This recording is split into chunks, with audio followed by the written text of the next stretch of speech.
Ayan, muli, good morning. Naputol po ako kanina eh. Ito na po yung pila para sa ating binebenta sa kadiwa ng Pangulo na magandang bigas. So, let us see mamaya. Ang sabi is 20 pesos per kilos para po sa senior, PWD, solo parent, and member ng 4-piece. Magdala lang po na ID, papakita lang po.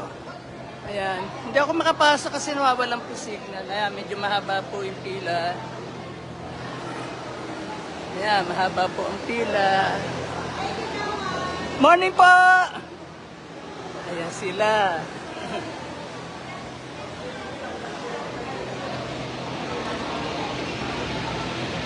Morning! Nawawala signal dyan.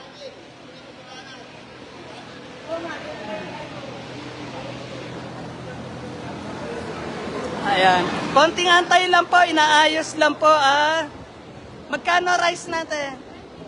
20 pesos per kilo. Ang maximum na pwedeng bili ng isa ay 10 kilos. Bawat isa hanggang 10 kilos lang para mapagbigyan naman yung iba. Ilang sacks sa price? 50 sacks sa price. So first come, first serve. Okay. So para po ito sa ating mga seniors, 4P members, PWD, solo parent, mga tagawawa po. Pwede ba taga-ibang lugar? Yun. Pwede naman daw. Papakita lang yung ID. Hihingan ba ng Xerox? Hindi naman daw hihinga ng Xerox. Pakita lang yung ID. Ayan. Pwede naman Xerox. Pag hindi makakapunta yung senior, pwede padala na lang yung ID.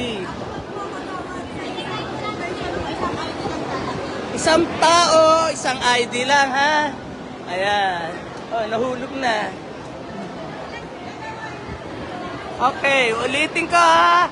So, para mga senior, PWD, solo parent, members ng 4-piece, ang kayang bilhin ng isang tao hanggang 10 kilo lang para mapagbigyan lahat